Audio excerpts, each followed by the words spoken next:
Good morning, ladies and gentlemen. On behalf of AmCham Lithuania, the largest foreign chamber of commerce in the Baltic, which unites a network of over 150 American and Lithuanian companies that together represent over 30,000 employees, and AmCham member Amway, which is an American multi-level marketing company, a worldwide leader in health and beauty, I want to welcome you all to the online discussion on the impact of COVID-19 on entrepreneurship and education. I am Kristina Belikova, a member of the Baltic American Freedom Foundation's Alumni Association, and I will have the pleasure of moderating today's event. It is my honor to introduce today's guest speakers and panelists. Today with us, Austė Kiškienė, Vice Rector and an Associate Professor at the Kazimieras Simonavičius University, Entrepreneurship and Innovation Expert. Hi, Austė. Daina Kleponė, Managing Director at Enterprise Lithuania. Daina is a dynamic international executive with diversified industry background, creative thinker of initiatives which propel small business ideas into corporate-wide opportunities. Good morning. Nerijus Pačėsa, founder and director of a private school Erudito Licėjus. He's a past manager at Senukai chain of shopping centers and the former president of International School of Management. Hello. Odeta Bložienė, former head of Institute of Private Finances at Swedbank, currently CEO of a successful restaurant chain Jurgis ir Drakonas. Morning. And last but not the least, Irena Raudienė, head of Basic and Secondary Education Division at Ministry of Education, Science and Sport of Lithuania. Morning. What an amazing panel we have today. A short note to people watching us online. If you have any questions to our panelists, please post them in the chat box and they will be asked. Without further ado, I would like to give a word to Austė Kiškienė, who will give us an insight into the findings of the most recent Amway Global Entrepreneurship Report. Austė, the floor is yours. Good morning, everyone. Thank you, Kristina, for introduction. And now I will share my screen for you to see the whole presentation. So I'm sorry if it will take a second. So just a minute and we will be able to proceed.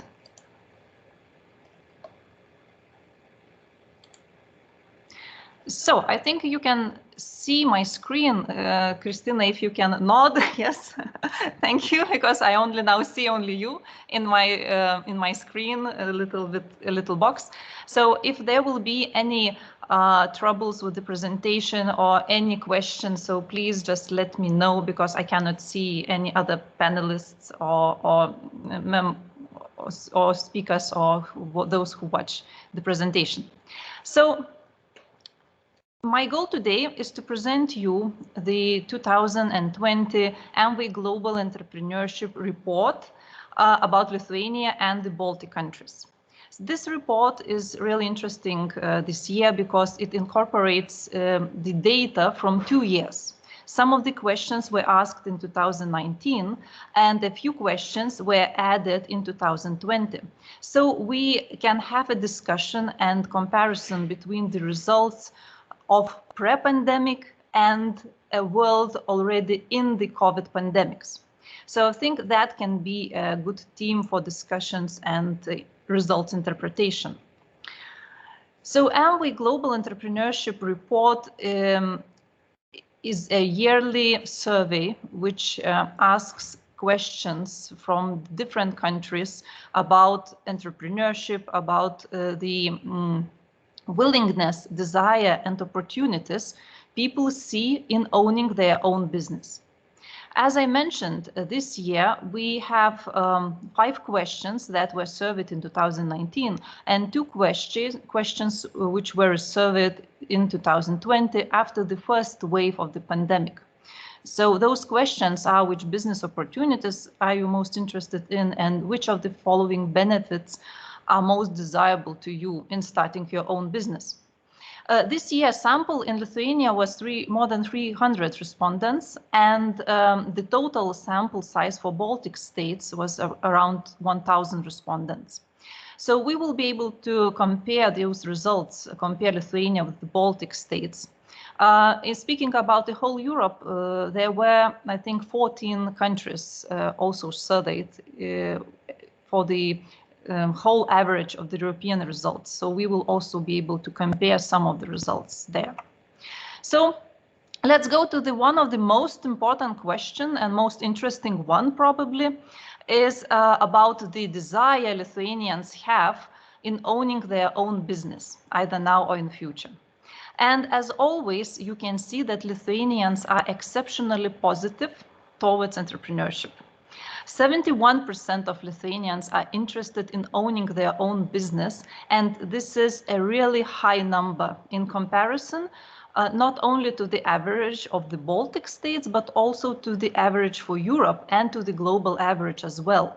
We see that Lithuanians really desire and want to have business.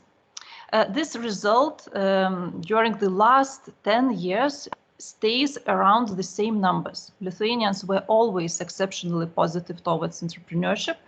However, when we look at different surveys and different research, we can see a slow decline in this area. It would be very interesting, I think, next year to look at this result post-pandemic or during the pandemic, how the pandemic influenced the general positive opinion towards entrepreneurship in Lithuanians. When we look more deeper into the results, we see that Lithuanians usually are not very confident when they think whether they have the necessary resources for business, and also not very confident in their skills. Well, this is around 50% people say that they are confident and they have necessary skills. But what strikes usually is that there is a quite large gap between those who think that entrepreneurship is a desirable career opportunity and those who think they have the resources and necessary skills. If we compare Lithuania to the Baltic states, we see that those numbers in like an average of Baltic states are a little bit higher than Lithuania. Even more, we can see differences when we look at those results and compare different demographics. For example, when we look at younger people and older people.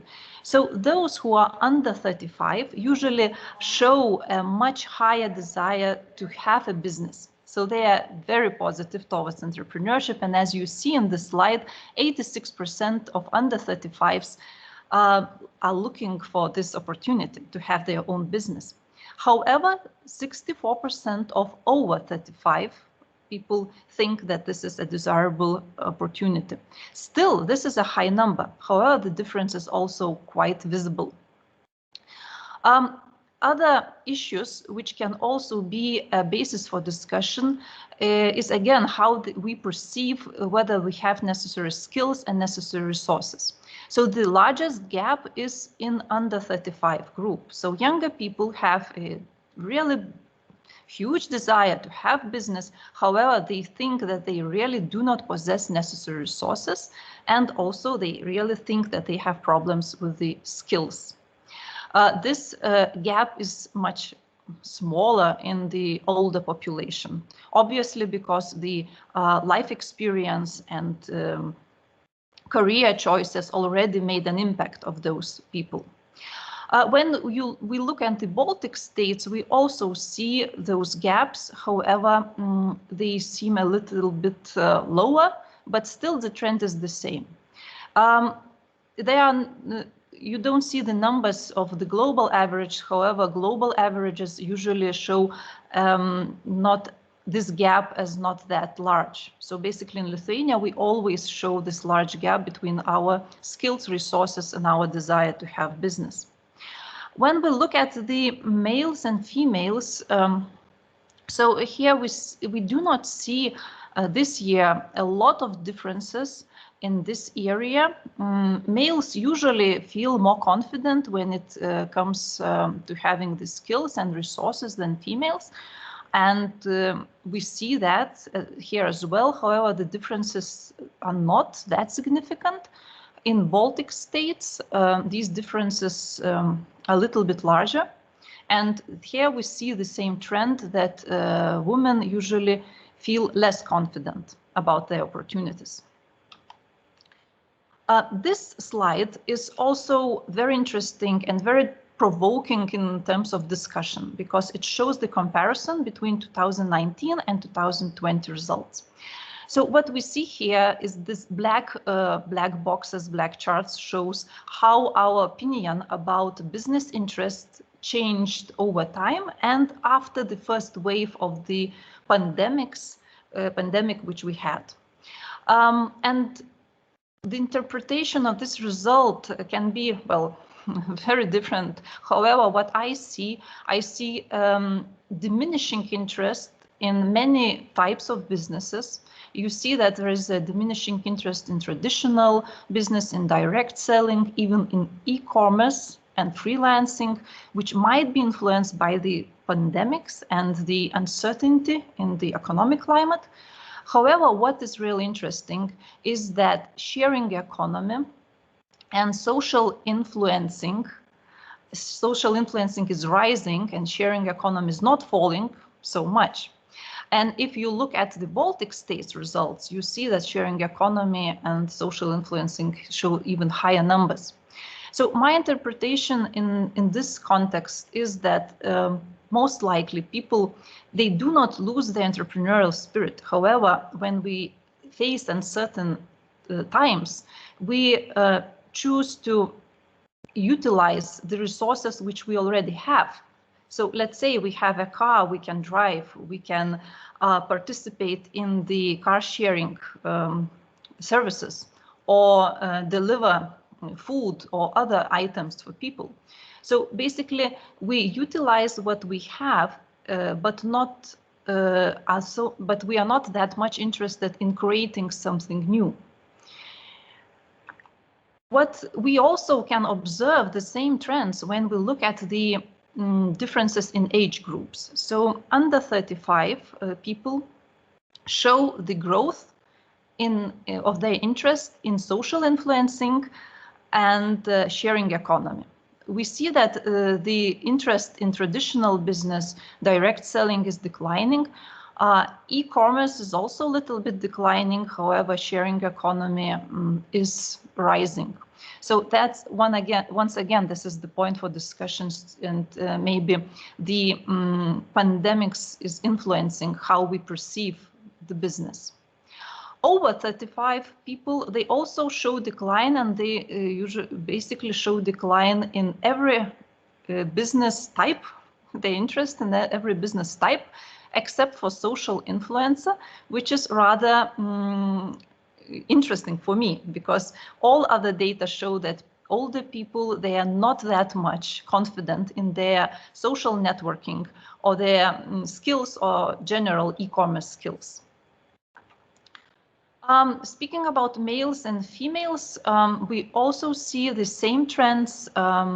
We see that especially females are more interested in e-commerce in 2020 and also in sharing economy and social influencing than males.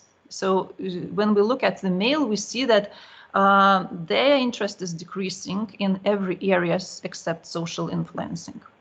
Well, once again, the discussion about female entrepreneurship can be a very interesting part of all the discussions about entrepreneurship. And here we can also make some assumptions that women are generally maybe more confident in e-commerce and social networking, and possibly with the thinking of ideas for additional business and business opportunities.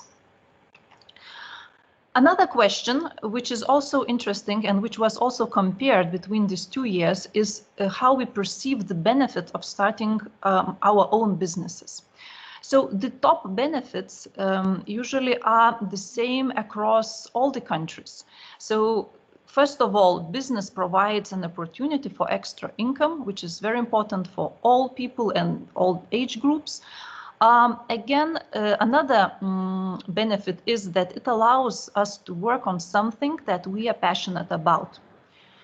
And finally, it lets us to be our own bosses. So all those benefits are very important. But what is also interesting, if we look at the trends, for example, if you look at the last benefit, provides opportunities to continuously learn, we see the growth in 2020. So this is also one of the points which could be watched more closely. And most likely, when I speak with my colleagues and my friends who own businesses, they looked at the pandemics as an opportunity to learn new skills. They were it was necessary for them, some of them, to learn new skills, to invest more in electronic commerce, in selling online, in marketing, and etc. But also they were looking at this period of how to improve their skills and how to prepare for the future when after the pandemics. So what can they were looking at this time with the goal to learn. So this trend, I think, is also very important because it shows that we are trying to find new ways to do business and to be entrepreneurial. If we look at the Baltic states, the average of the Baltic countries receive the same trends, the same important benefits, and just this continuous learning opportunity is not that pronounced. However, it also shows that people start a little bit to look more at social media as a way to support their own business. When we look at the different age groups, what is interesting is just a couple of points. In under 35 age group, we see this willing to learn is growing. So it's, I think, very positive trend. When we look at the female part of the respondents, we see that the decline in passion projects, as I call them, that less people, a little bit less respondents are looking at the business as a way to have their passion fulfilled.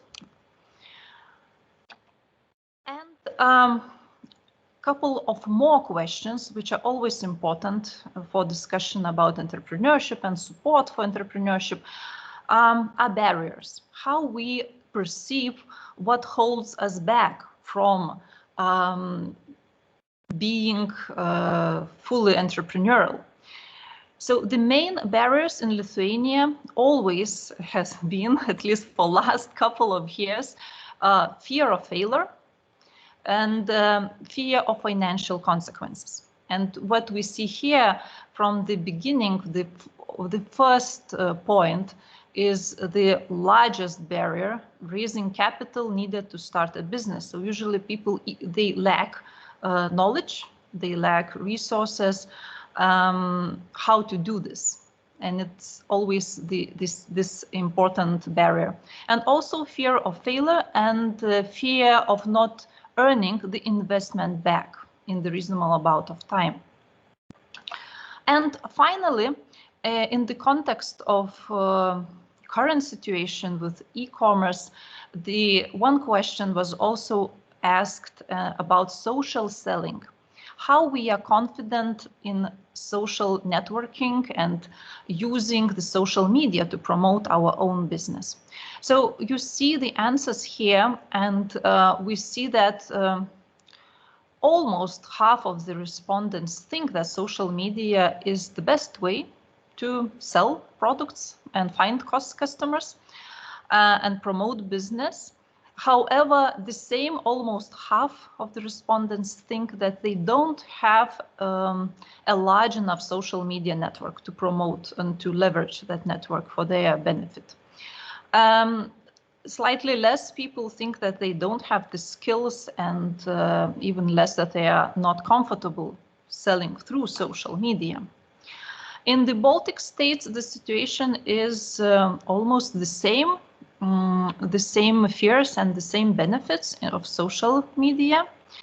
When we look more deep and with more details in the age groups, we see that under 35s definitely are more confident in social media, in their skills and networking, and we see that over 35s, they usually don't feel that they have large enough network or skills to use and to promote their business on the network. So this is, again, one of the trends and areas which we are really all familiar, and which we see that this is the point of maybe additional opportunities to learn, to teach, and to encourage people in going in this direction, in the online or e-commerce direction.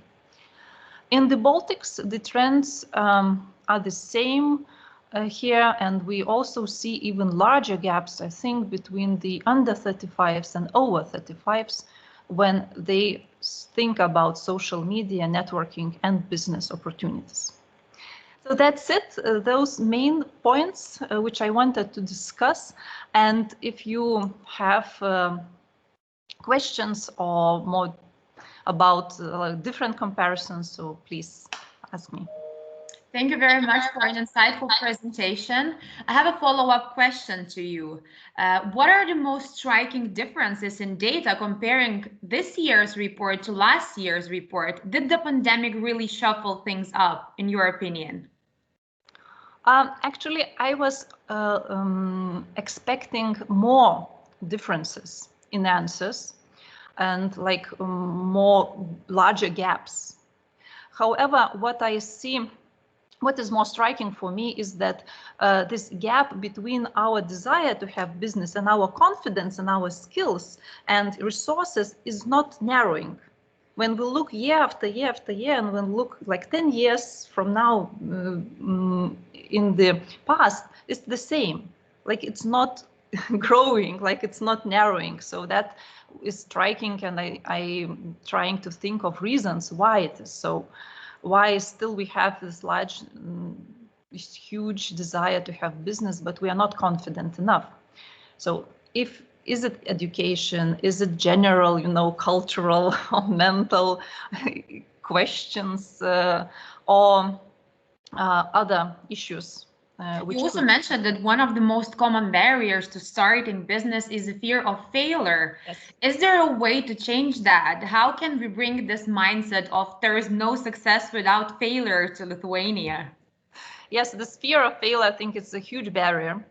And it's a complex question, at least in my opinion, and I think it should be addressed at different levels in the society, at different levels of education, and starting from schools and finishing at university, that failure is nothing to fear about. It's a normal process of the business. And usually what we see in media, it's success stories, right? Very successful people are sharing their lessons learned, but also it's very important to see that those successful people most likely had a lot of failures in their past, and that's how they got to their place right now.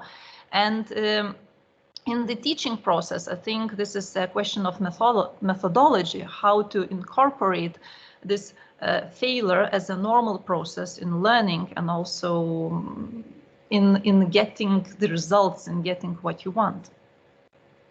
Thank you very much, Auste. We see from the report that people in Lithuania and the Baltics are eager to start their own business, and the pandemic did not change that. Daina, what trends do you see recently? Did the pandemic give a push to new businesses and startups to emerge, or contrary, a lot of ideas have been put on hold?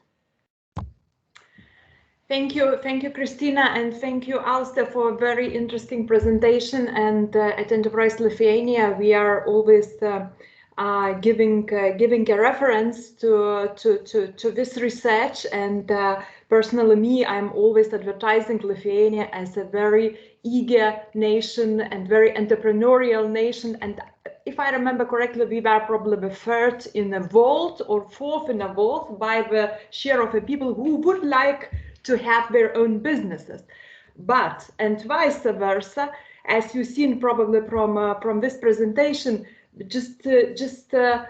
have also a very big share of the people which did not believe in their competence to run their own business. And this is a very big gap where we are working.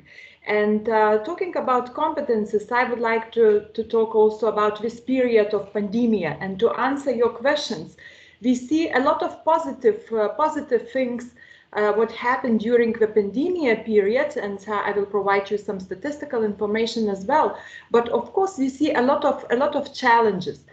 But of course, challenges where entrepreneurial people, they should have a quite high risk appetites, and entrepreneur should be oriented to the opportunities. And I think that challenges could become a good opportunities for other entrepreneurs. So talking about this period of pandemic, how it changed our entrepreneurial landscape, I would like to say some facts. These are the facts. Basically, the number of the new companies established in 2020 and for the 3 months of 2021 increased, and it's quite nice increase by 3%. And actually, that was the biggest increase since 2011 or 2012. But of course, this increase mainly was because of the micro companies. Micro companies are the companies employing from 0 to 9 employees. So we see a big increase of the very, very small companies. Of course, it might be related with some sectors which were closed and that people which were employed, because we see a sharp increase in employed people. And so they decided to become self-employed. Of course, it was stimulated also by the state support programs that we see in a quite nice support. Of course, 300 euros, could I call it like a nice support per month? Probably not, but at least it was something for these people. And when the grants for the companies, for the working places, were quite for the limited amount of the companies. So I think this stimulated a little bit shift from the employment to the self-employment. Another positive thing is that despite the pandemic, in 2020 first half, we see the slight increase in the corporate profits. And corporate profits have grown by 3%. We don't have the latest number for the full year, and because data is a little bit late. But for the first half, we had increase in the profits, and the trend was that sales were not growing, but expenses had not grown even more than income, and this created a bigger profits in companies. And by the way, the trend for the profits increased, we see already several years. So we can say that other companies, they had quite a good financial pillow for this pandemic, for the last year, for the first half. But now, of course, the situation is different. And second and the third wave, we are afraid that it influenced some, especially, sectors in the services. We know these sectors which are the most affected by restrictions. So we forecast that it will be a wave of the bankrupts, unfortunately. And what else to say about Lithuania enterprises? That unexpectedly, and it was we were more pessimistic about our exports, but our exports were keeping at the stable amount, and even for this year, for January, Lithuanian origin good exports were growing +7% like to like. So that means that it was in comparison with January last year, when we had no pandemic and no restrictions. And this shows a very good resilience of our economy, of course, because of the structure, because of that service sectors are not dominating in our economical structure. And also because of some companies, some high-tech companies, like I would like to mention Thermo Fisher Scientific, which is actually a US capital company, which was like a locomotive to drive all other exports in this year, with a very big increase of exports to US market, for example. But this is also good. We have positive news also talking about startup ecosystem. Unexpectedly, even when about 40% of the startups, when we made our survey, they said that they were affected by the pandemic. But in general, the startup ecosystem income was growing by 28%, and the employment of startup ecosystem was growing up by 25 or 26%. And the startups, I mean, it's not the all companies, all new started companies. The startup definition in Lithuania means that this is an innovative company with a very high growth potential. So these are mostly high-tech companies. So these high-tech companies, they were growing. The investment was stable, except if you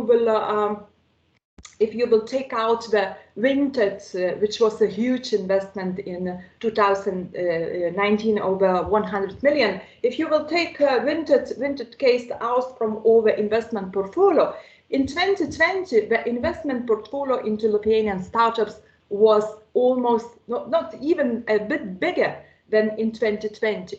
Another positive thing, what I personally am very, very happy about, that we see an increasing number of startups in such a very innovative areas like life sciences, for example, biotech startups, and also increasing interest of our venture capital and our local venture capital to invest in this kind of startups, which was not the case before. Before they were saying, oh, we don't know this area, we cannot evaluate it, and of course, to invest into the life science startup, you have to have quite deep pockets. Your ticket should be bigger. So we see increasing of investments and increasing number of investments into this kind of startups, and this is a very, very good news. But of course, we have a lot of challenges, and the main challenges I would like to stress out, and it was obvious from the presentation of Auste, that it's lack of competence, and a pandemia gave us huge opportunities, especially huge opportunities for the small market and small economy as we are, because through the digitalization, we can be everywhere. We are not limited by, by some logistic or something, but we need to build our competences. And first of all, e-commerce, share economy. What was mentioned?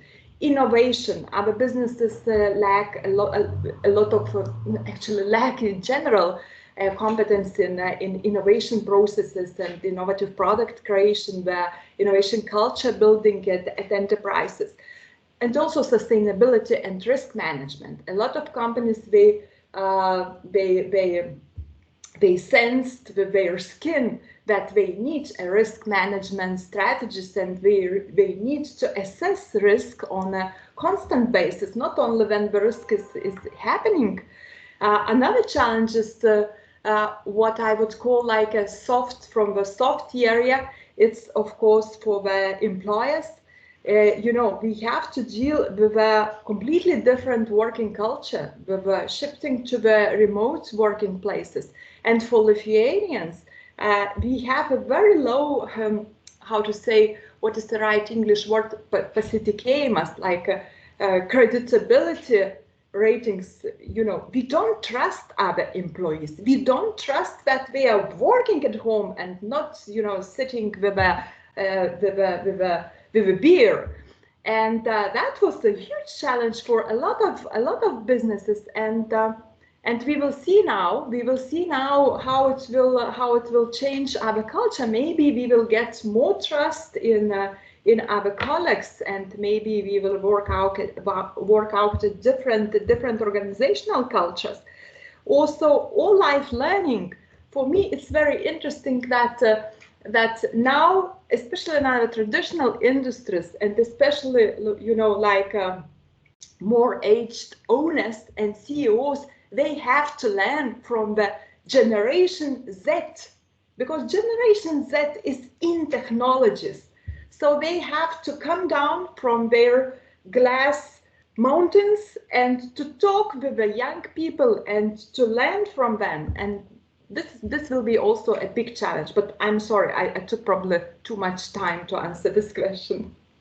Thank you very much, Diana, for a great overview.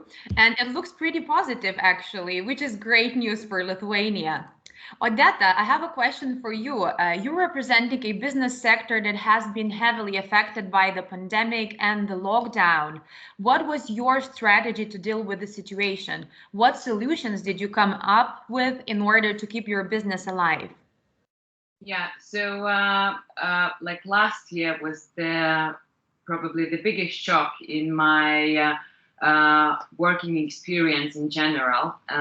Basically, we are family-owned business, and we grow, and the company was established from the family money, and we don't have a big mother company which could support us, and basically a small company. But anyway, we have like 140 people, having our own values and strengths. So it was a big shock. But what I think helped us, that we faced our culture, values, and our gut feeling, what to do.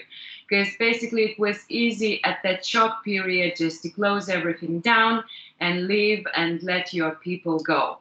But as a family business, we had this very close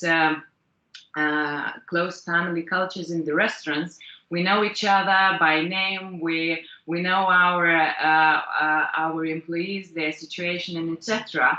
And basically, we asked ourselves: are we leaving those people like just on their own without any income in such a difficult situation, and just closing down, or are we trying to keep their income, their family's income, and trying to help even ourselves? So in that first week, when everything has changed, we decided not to give up and started our social company and feed doctors, because we thought that there are other people that face even bigger issues, and in healthcare sector there were many insecurities and issues and problems. So basically that was the first step and decision not to give up, not to close everything down, and use our savings to save the company. We had some savings for investments that were had to be spent last year on renovations and new restaurants and etc. Our turnover, the company, the annual turnover is over 3 million, and that's really small turnover to compare with the other companies. We are SME company. So basically we decided to spend our savings to save the company. And when the social activity started, I think the biggest impact and help for us was the community that helped us too. They started, like, we felt very huge society involvement and help and support to support us, that we could support the doctors. And then our employees, instead of being scared, living in such a new environment, they felt felt like a brave people, trying to help to solve the pandemic situation, etc. So basically that was I think very good message inside the company, that we are not giving up. And then the people themselves, they got that energy. And of course we had to do some not popular decisions, and to go and talk with our landlords, to close some restaurants, to put some people on the downtime. But anyway, the communication was the key element, and I had to communicate at that year ago. The Zoom, there was not we didn't have any opportunities, and we didn't know. So I wanted to talk with all our staff members, that are at home, that they don't know what to do. Do they have to go to work on Monday? What should they, do?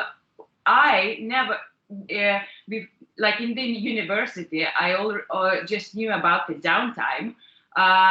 And then we had to launch it and to put in action the downtime for our staff.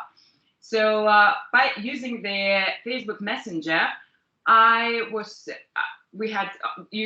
that time in Messenger you could put only 8 people, and we have 140. So I had these meetings with all like staff members explaining that we will do everything we can to save their places and blah blah blah.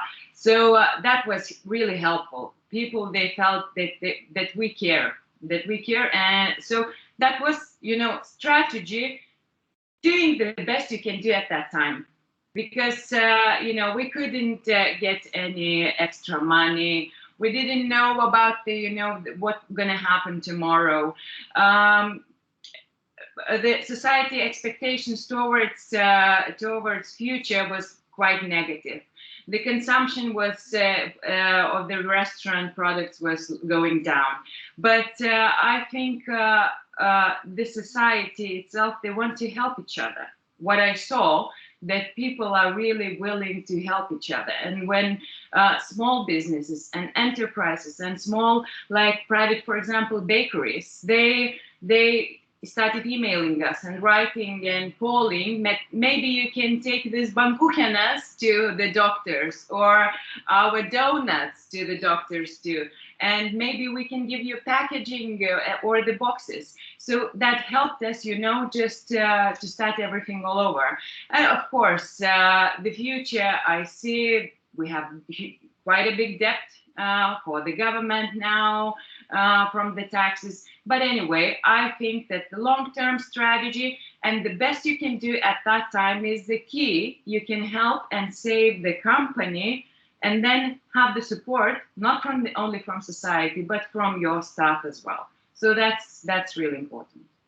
I think your case can be a great example for many companies still struggling to find their way through the pandemic. And it seems that the pandemic was a great chance for businesses to reassess their old habits and look for new ways to operate.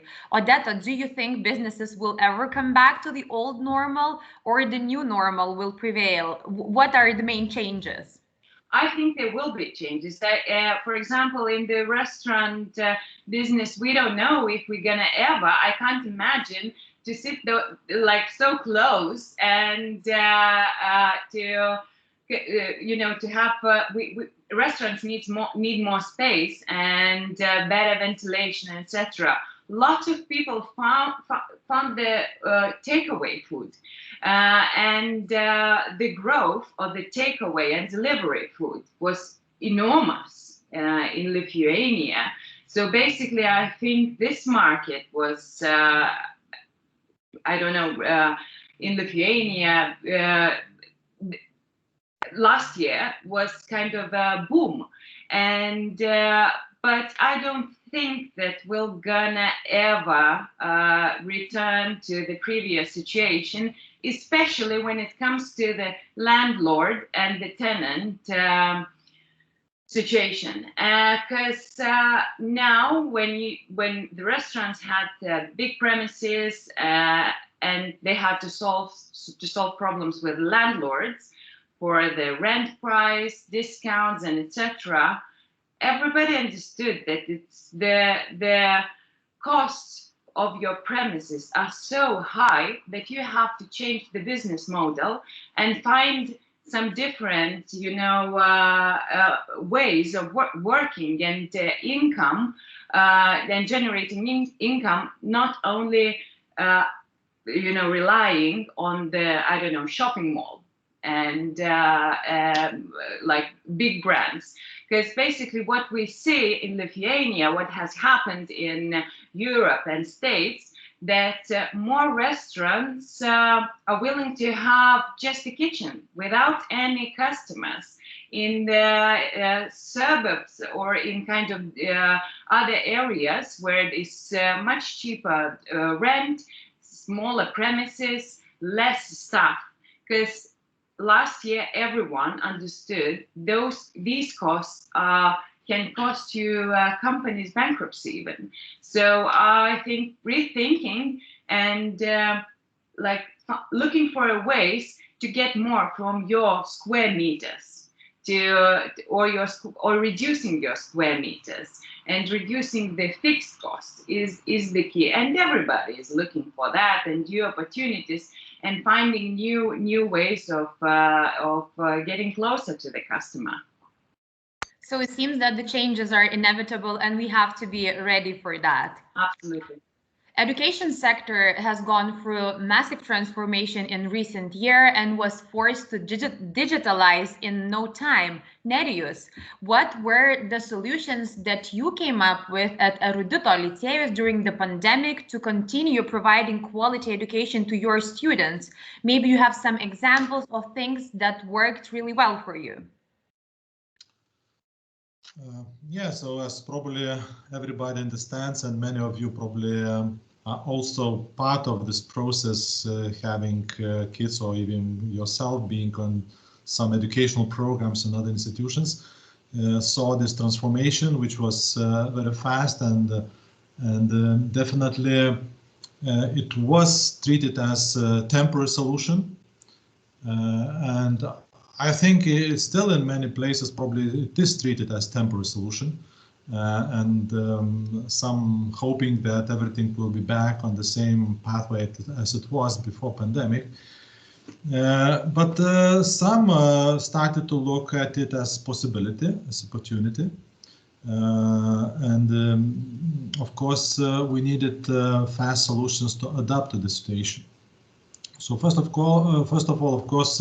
It wasn't new to have remote teaching for our school, so that wasn't like some situation that we've been never there. But on that extent, it was a difficulty. But you know, to find technological solution wasn't the most critical factor. The most critical factor to have understanding that we are switching to new environment. Which requires different content, different methodologies, and different communication and interaction with students, with parents, with colleagues.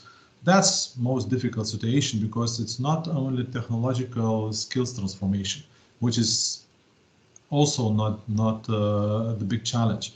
The biggest is cultural transformation, understanding that we can provide teaching and interaction with students in this format, and in many cases it might be even more effective, which was the next step to understand it.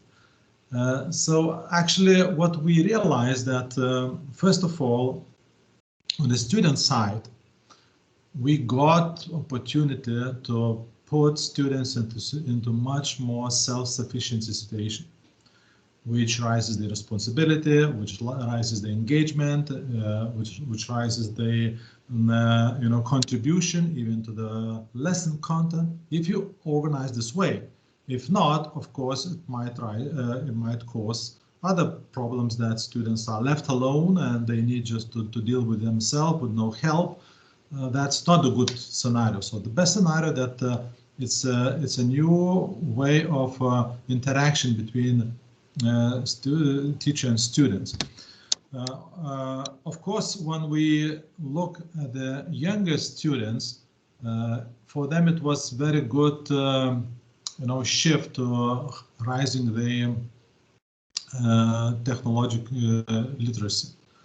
So, because even 6-year-old kids, which are zero graders, preschool students, they got in that environment and they started to not just to follow what is happening on the screen, but they became active part of learning. So they contribute, they upload, they exchange, they discuss, they split in groups. So you can do everything what is more or less understood that senior students or only adults might do. So that's again positive side. It was going so fast and so smoothly that, for example, first week everybody was in some kind of disaster that it will not going to work, because especially younger students, they will not be capable to be an active part of this kind of learning. And just after, I don't know, 2 or 3 weeks, everybody understood that, yeah, it can be done, and it can be done on high level. From teacher side, it was very good push, you know, to look for new formats of teaching, because when you switch to virtual environment, you discover that you can use much wider portfolio of content. You can find lots of solutions, methodological solutions, how to interact with students virtually. So teachers were digging into resources that before was just more like additional resources and used very rare. Now it became the main resources you have to use in the classroom. So that was a very good push for creativity and, again, technological advancement for the teachers as well. For the parents, I think on positive side, they became part of, many of them became part of the learning process. So they've been following what the kids are doing, you know, online, and they understood what school is providing, what teachers are providing. On the other hand, on the negative side, I think it in some cases raised higher supervisions, higher control from parent side, which even lowering students' self-sufficiency. And coming back to the research about entrepreneurial skills, you know, self-sufficiency and taking responsibility is the key to be more entrepreneurial, to take action, to choose what I will do and take responsibility for this. And the second, what was mentioned, accept mistakes as learning process. So, you know, very close, how to say, connection from the parent side, as a rule, is very control and supervision based, which means that parents would like to take care of their kids, not to give them possibility to do mistakes. You know, they want to prevent the kids to do mistakes. Some teachers also does the same, so they treat mistakes as a disaster, you know. So it's a big change which is needed to understand in society, both for parents and teachers, that mistake is a good source for learning. And this interaction virtually actually doesn't help too much to this aspect, as I believe mistakes are more visible. And I can give even example. I just recently had one discussion with a teacher and said, I received complaint from the parent side that I evaluated student not on the highest level because I didn't took you know, the right answers because the solution wasn't right. So, you know, parents are putting so high pressure on students, they want better grades, then they share, which is very easy to do that virtually, you know, the right answers, but they cannot provide a solution for that and understand solution for that. And what is most, how to say, shocking in this situation, that parents cannot accept this kind of explanation that, look, it's so important that students would understood the solution itself, but not the answer is most important. And parents say, no, the solution doesn't matter. The right answer is matter, your final grade. So actually this doesn't help for raising, how to say, higher tolerance of mistakes. So I believe what was other positive part of this pandemic situation, which brought us on virtual environment, that we understood that there are so many ways to interact more effectively, to do meetings, to organize discussions, to work in groups. That was, undiscovered thing. You know, we have two campuses in Vilnius and Kaunas, and it was impossible to think, you know, a year ago that we can meet virtually, and that would be a very good meeting. Now we needed to come together if we wanted to have joint meetings. Now we have all the time joint meetings between Kaunas and Vilnius. Even we have international teachers that just will come next year, so they're joining us. So students also in the learning process, some of them, especially on senior students, they know that they will not be back to the classroom. They're joining lessons from other places. Parents are changing living places and they are working remotely, and students are studying remotely. So it opens so big opportunities that we never thought it can work. We thought it just might be very temporary replacement for contact education, contact meetings, contact work. So I think we have to take these good lessons, and even as Odetta told, we cannot expect that we will be back on the same situation as it was before pandemic in many sectors.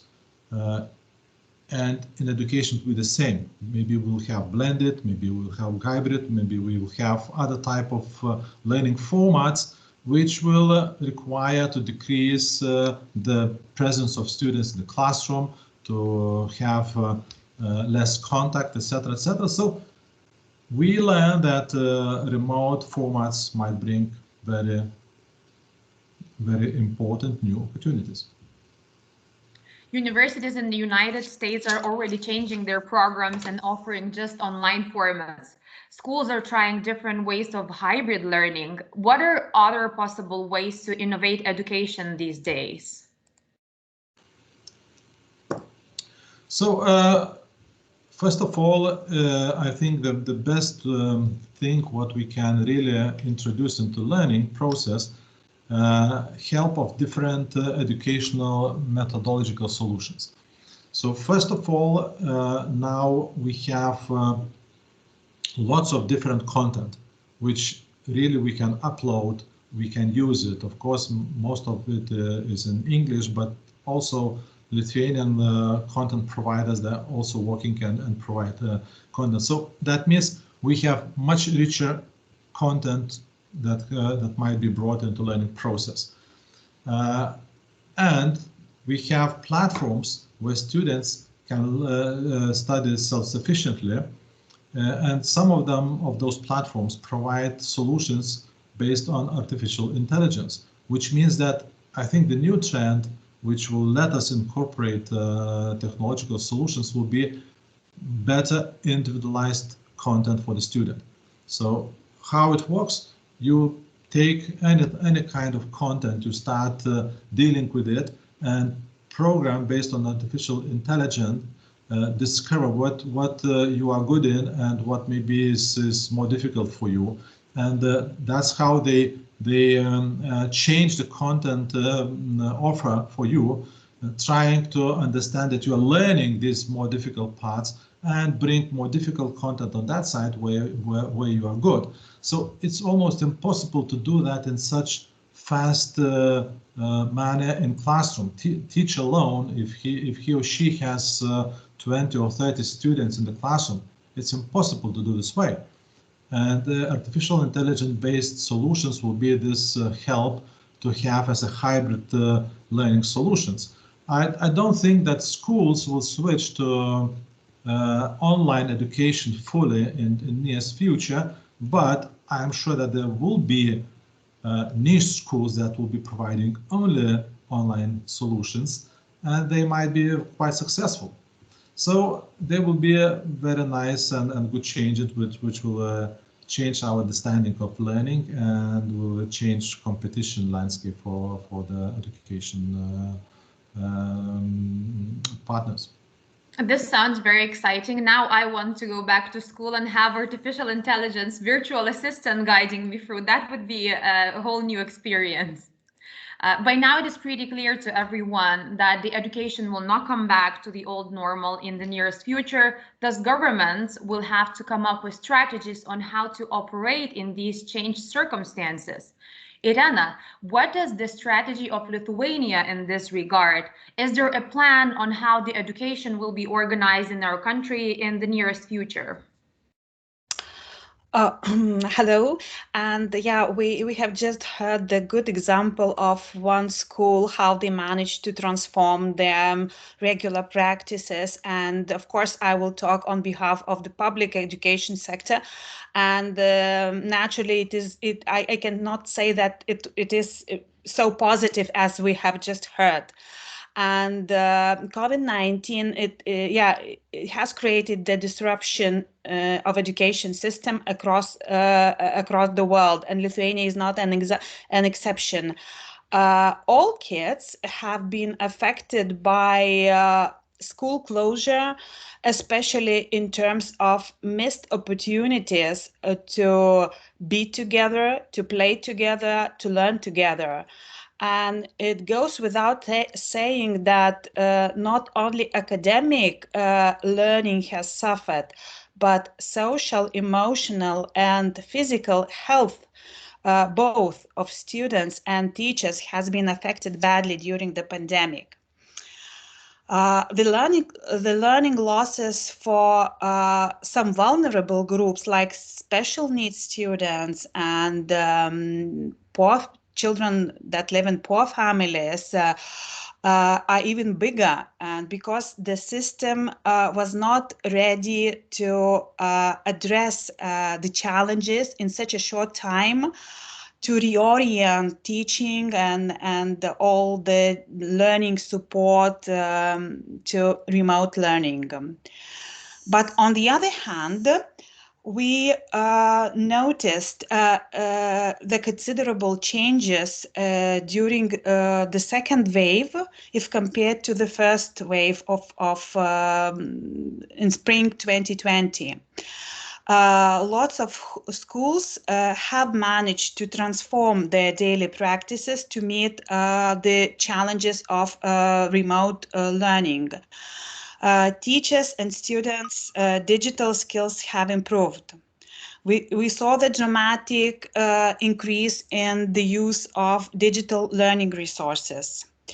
Maybe a little bit slower, but we still observe changing pedagogies, methods, because teaching online requires different approaches if compared to regular classrooms.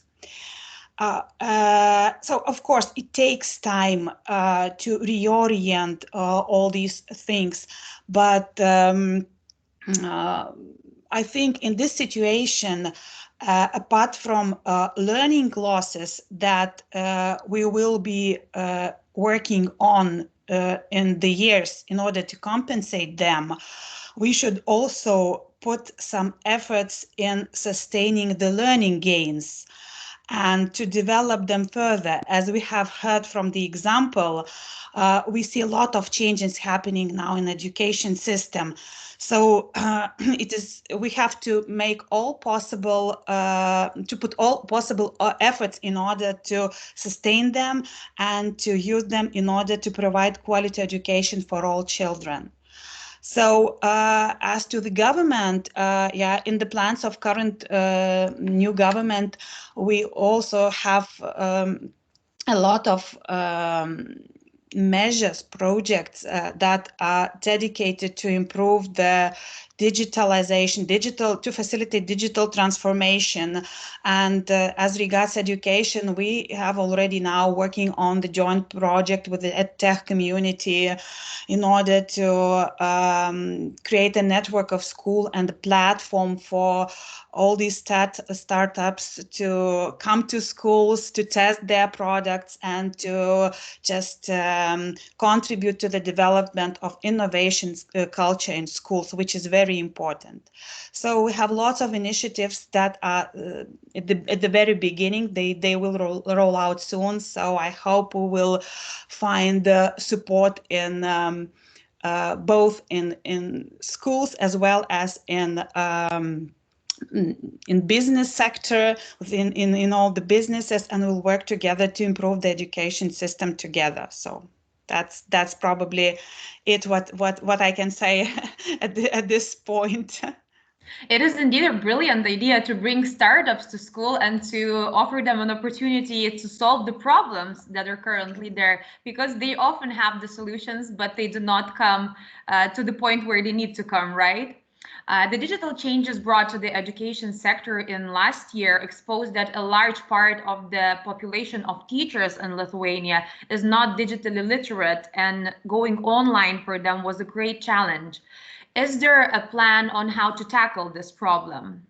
Yeah, there is a plan how to improve teachers' digital literacy, and we are working now on this. But as I said, bringing innovation culture to schools means that we have to work on the literacy, on digital literacy in schools, because people are afraid of new technologies, and just making friends with innovations and the technologies is a challenge, and it is a cultural challenge. So probably it will take time, because we know that education is dominated by the people who are over 50 at the moment, and changing habits of people who are working one way, it does not take, these changes do not happen very quickly. So it takes time, but we have ideas and plans how to involve all the teachers into lifelong learning in order to improve their skills. That is indeed the way forward. Now I'll pose a question to all of our panelists. So if you have something to say, please just jump in.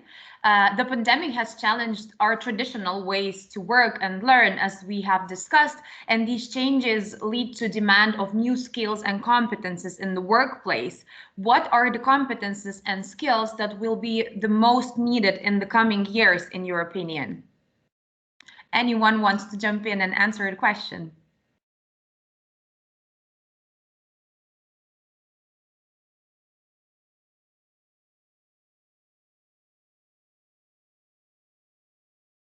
Nerijus, please go ahead. I think that one of the most critical competences will be communication skills. And we already see that when lots of interaction in the job environment switched into online formats, so we need better preparation for the meetings. We need better structure. We need shorter and more to the point communication from each participant. On the other hand, it provides us opportunity to make it more efficient, faster, and saving lots of time. But communication, in that respect, as a skill, supposed to be developed, because probably everybody will agree that when we do have physical meetings, of course, they involve this emotional part, which is very important for us as humans. But this emotional part also creates lots of, unrational time usage, which we, coming to the meeting and we want to exchange emotions, or maybe, some stories from last weekend, or we would want to hear something, exciting, and we are using time not proper in that respect. So actually, and even for the physical solution, the skills of communication will be very critical, no doubt. Another part of the skills, I think it's also very, very important part where we are working as a school, so critical thinking. Which means that we need to think on the spot. We need to have high abilities to analyze, to bring things together, to structurize very well, and to come up in very short time with either proposal for the solution, already with the solutions where we can have very clear structured arguments. And that's very good, because we are becoming more effective. Of course, we need to come back, to physical things, because our mental health is not ready yet, to be always online. So we need emotions, we need interaction, we need social touch. But I think it will improve our efficiency and focus on most important things when we are together. Thank you, Nerijus. Daina. Thank you. I would like to jump in and to say that, in my opinion, to what was said already, the most critical competences will be the business's abilities to innovate, and as well the business's abilities to create a sustainable business model, sustainable products, and sustainable services.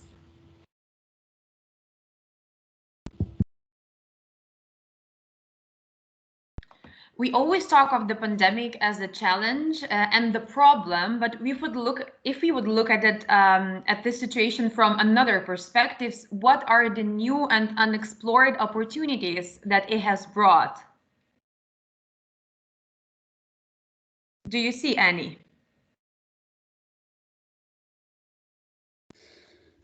Yes, Nerijus, go ahead.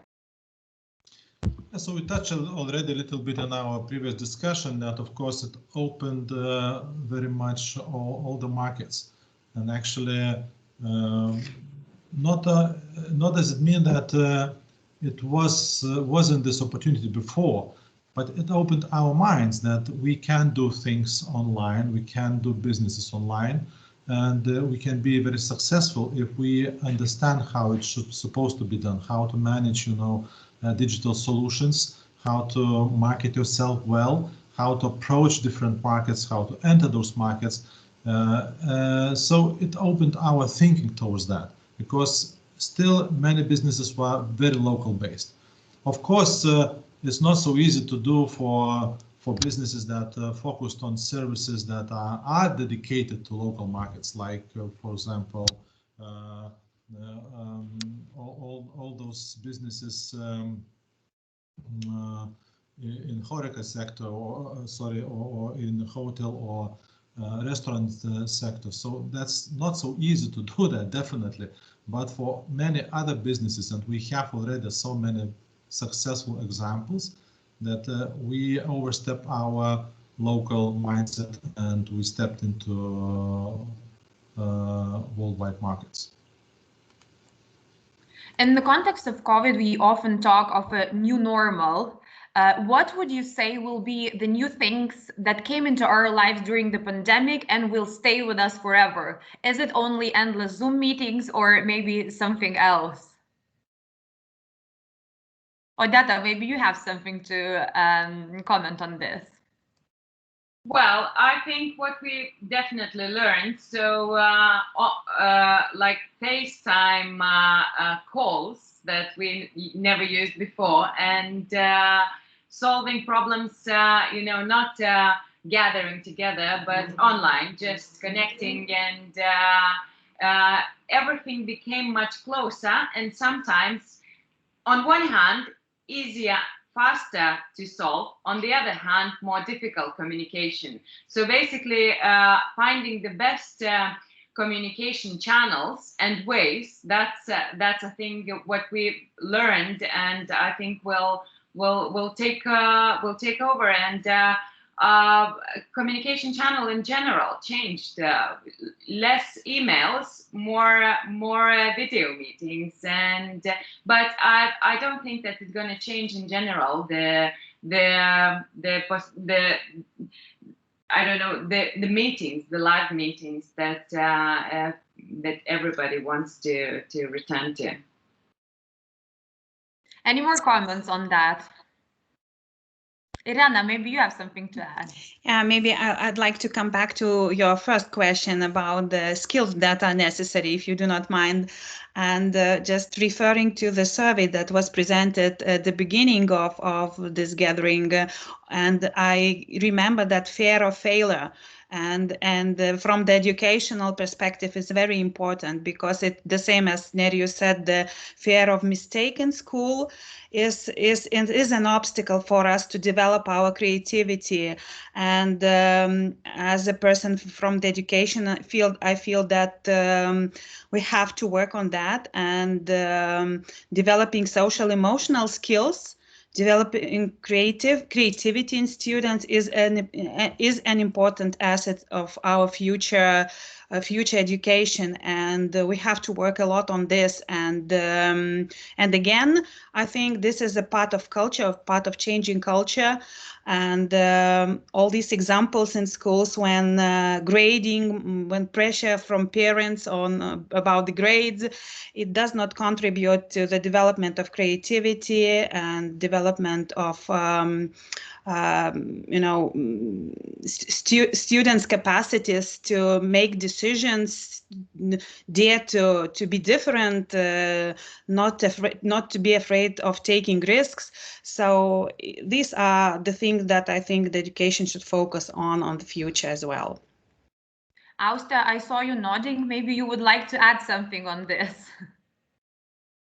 Yeah, I was nodding because it's well, what I think, the same ideas, what I hear, and it's very interesting to see that the survey results kind of correspond to the real life. And it's also very interesting to see how we can interpret those results and see how it's going, well, where the businesses are, because the survey respondents are just people from the street, like general population. So they might not have business, they might only think about it, but it shows how society thinks about entrepreneurship. And at least from those results, what I can also add, I think some of the issues are the same, that what will change, that people are becoming more creative, or they see more different types of business, like more different types of entrepreneurship, which is available them together with the new technologies, new selling channels, and all this digitalization. So this, and sharing economy, obviously, everything opens like more possible career path and more possible entrepreneurial path for people.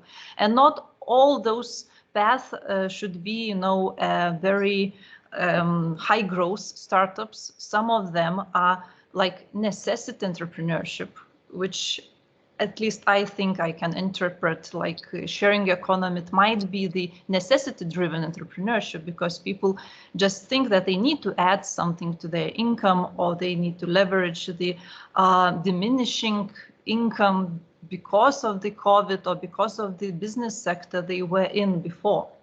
And speaking about what will change, what will, after the pandemics, I really think that we are social animals, right? We like to meet, and we will come back to offices. But I think we learned a lot how we can work remotely. And for me, I think it was the most eye-opening thing, that we really can work remotely. We can form teams remotely, and we not necessarily need an office every day. So I think there might be changes how businesses, how they